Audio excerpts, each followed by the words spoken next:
voix dire il faut surveiller, contrôler les réseaux Oui. sociaux. Donc, tu vois, on a été censuré. Moi, j'ai été censuré 30 jours de Facebook. Sur ma chaîne YouTube, je ne peux plus publier jusqu'au je ne sais plus quand, bientôt. Mais de toute façon, tu n'as plus le droit de rien dire sur YouTube, sinon tu es censuré. Ça. Les règles sont devenues drastiques. Donc, on a été sur Odyssey, mais là, il y a des problèmes de bande passante. Ils ne veulent pas trop investir. Donc, toi, j'ai vu que tu es parti sur Rumble.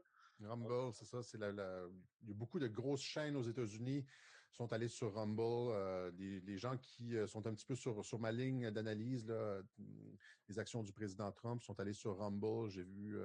Donc, ça semble être quelque chose de solide. Si tu lis les articles, il y a beaucoup de personnes qui parlent de Rumble comme un compétiteur sérieux à YouTube. Il y a plusieurs articles qui ont été publiés là-dessus.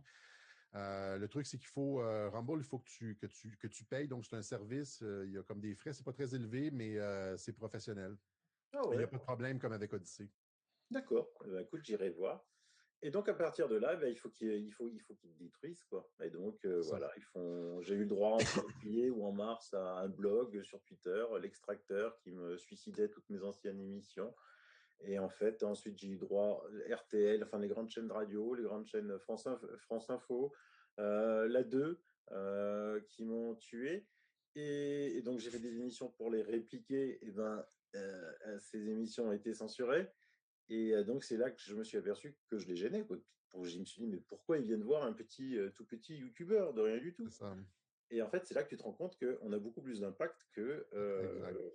que ça en a l'air.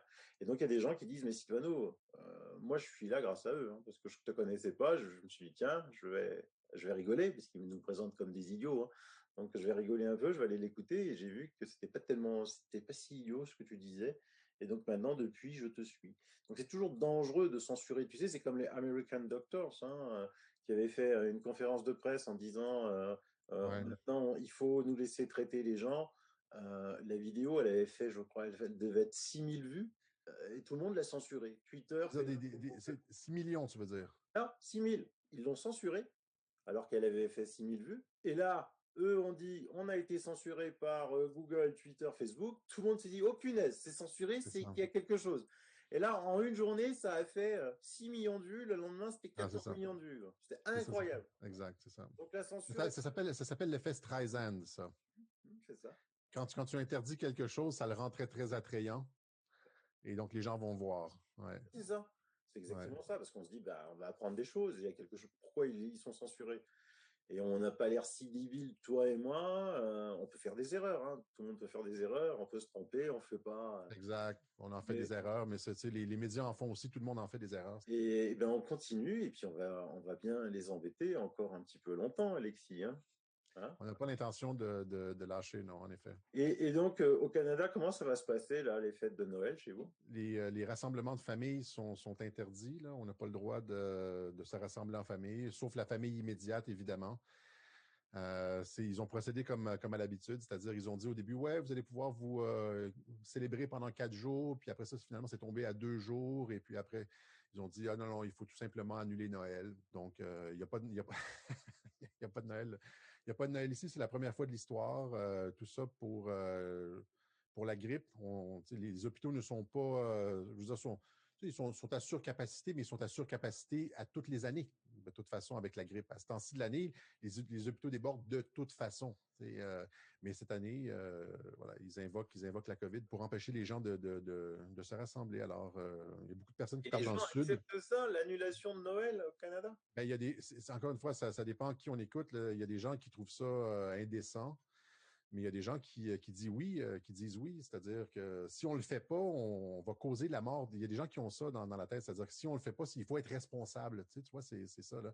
Si on ne le fait pas, si on pense juste à notre petit bien-être, on met la vie des autres en danger. C'est ça l'argument pernicieux dans tout ça.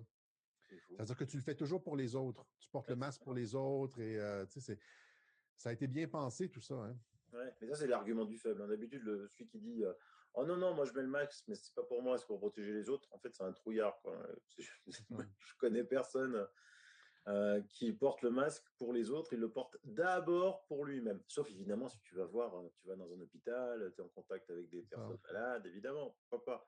Et donc toi, ça fait longtemps que je te vois sur Radio-Québec, là, tu prends pas de vacances, il faudrait que tu te reposes un peu quand même. Hein. Ouais, ben je vais probablement prendre une semaine là, entre Noël et le jour de l'an. Je ferai pas d'émission. Je vais me la couler douce parce que oui, ça fait 3 ans que je n'ai pas pris de vacances, que je suis en continu dans l'information. J'ai perdu, je veux dire, ma vue a diminué beaucoup depuis ces 3 années. C'est peut-être l'âge, mais c'est aussi parce que je passe quelque chose comme 16 heures par jour devant un écran à fouiller l'information. Là, je vais peut-être je veux dire, fermer Internet un peu, sortir de la zone Wi-Fi et passer du temps un petit peu plus tranquille. Entre une semaine au moins, là. Hein. Et toi, comment ça se passe en France, Noël? Ah non, ils n'ont pas osé. Je pense que c'est trop. Noël est trop ancré en France. Tu sais, moi j'habite dans une petite ville où il y a eu le premier sapin de Noël en 1515. Dans les Mhm. pictures, Ah on a ouais. retrouvé traces. Donc ça, je pense qu'ils n'ont pas osé. Par contre, on entend beaucoup, beaucoup de troisième confinement dès début janvier, de troisième vague dès début janvier. Ah ouais. Euh, Ils lisent dans leur boule de cristal, ils suivent leur plan. Et tout ça va dépendre bien évidemment de ce qui va se passer aux États-Unis dans C'est ça. les prochaines semaines. Et je Exact. pense que ça va changer beaucoup de choses. On va être fixé dans un mois. Dans un mois, on va être fixé. Il n'y a pas de. On ne peut pas dépasser. C'est l'échéance absolue dans un mois. Ah, et le 20 janvier, Ouais. c'est ça. Ouais. On sera fixé là. Bon, il y a déjà une échéance capitale le 8, non? Attends. Le 6, mais encore une fois, c'est la journée où est-ce que le Congrès est censé authentifier les grands électeurs. Ouais. Mais encore une fois, ce n'est pas une date constitutionnelle. C'est-à-dire la seule date qui existe, qu'on trouve dans la Constitution des États-Unis, c'est le 20 janvier pour la sermentation d'un nouveau président. Si Trump est réélu, il est simplement reconduit dans ses fonctions. Il n'y a pas besoin de nouvelle assermentation. Et donc, c'est la seule date qui tient, c'est le 20 janvier.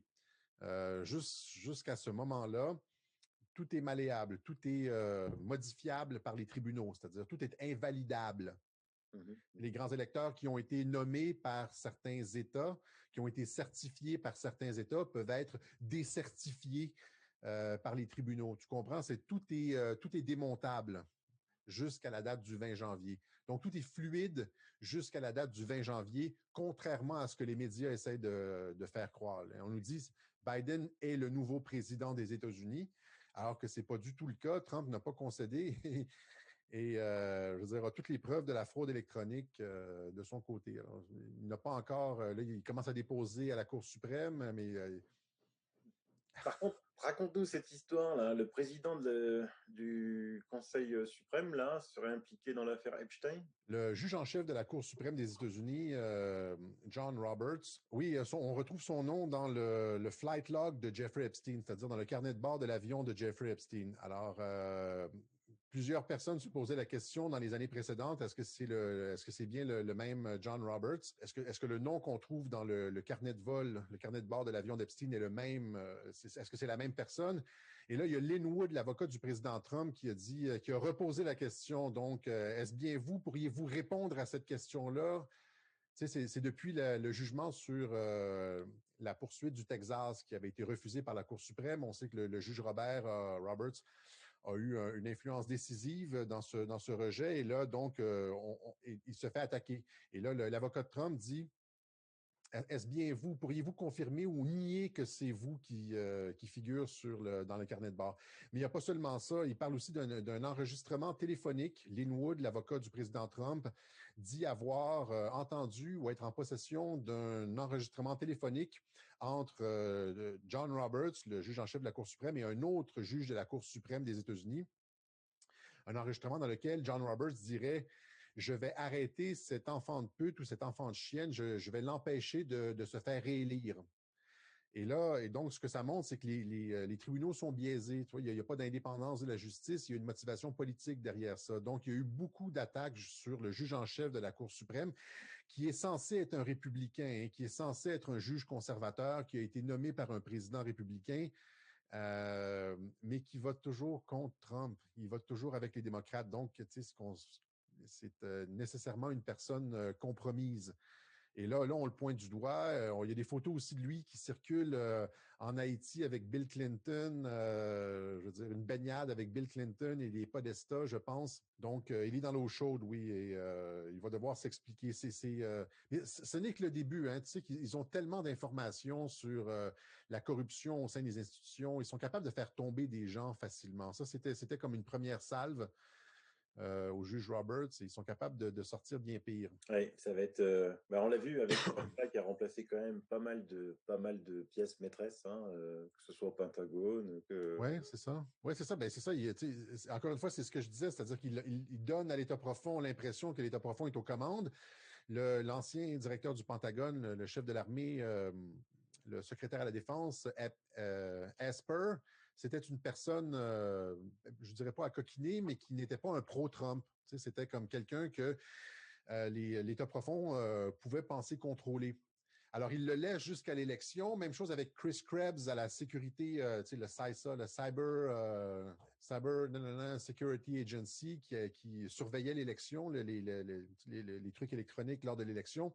C'était des personnes, c'est un ancien de Microsoft, c'est pas un pro-Trump. Alors, il les laisse en place lors de l'élection. Dès que l'élection est terminée, pop, pop, il les remplace par des personnes près de lui. Et là commencent les opérations. Alors, il les a laissés, il a mis des personnes en place pour que l'État profond se sente en confiance pour opérer la fraude dont Trump avait besoin pour mener ses opérations, arrêter les personnes corrompues, les identifier. C'est comme si je l'ai déjà expliqué dans les web journaux, tu veux laisser les voleurs pénétrer dans la banque, ouvrir le coffre, mettre la main sur l'argent. Et là, quand tu as tout sur vidéo, c'est là que tu les arrêtes. Tu ne veux pas les arrêter à la porte de la banque. Tu veux les arrêter après avec la main dans le sac. Et c'est ça que Trump a fait. Donc, ce que les gens doivent comprendre, c'est que pour les arrêter la main dans le sac, il faut les laisser rentrer, il faut les laisser commettre le crime. Et donc, c'est ça qui est dangereux, c'est ça que les gens ne comprennent pas, c'est-à-dire qu'il faut que le président accepte de perdre, je veux dire de gagner, mais de se faire voler l'élection pour après pouvoir les arrêter. Sinon, s'il ne les laisse pas voler l'élection, s'il les empêche de voler l'élection, les voleurs sont, je veux dire, sont au large. Et ils peuvent recommencer en 2024, 2028, 2032, etc. Si tu veux régler le problème électoral une fois pour toutes, tu dois les laisser commettre le crime, les arrêter, montrer à l'ensemble de la population comment ils opèrent, quelles sont les failles du système pour pouvoir les corriger. Et c'est ça l'opération qu'on voit présentement. C'est un dérapage contrôlé. Je suis tout à fait d'accord avec toi. Je le disais aussi dans mes émissions. S'il avait dit avant qu'il y avait triche, il y aurait eu les Black Lives Matter, là, les gangs à Antifa, partout dans la rue qui ça. auraient tout détruit et il y aurait eu une guerre civile et de obliger de les laisser tricher, montrer les preuves, exposer les preuves à l'ensemble du peuple américain et au monde entier, hein, au monde entier, Ah ouais, c'est ça. pour ensuite les arrêter. Ça, je suis tout à fait, mais bien sûr, c'est en phase Ah, avec.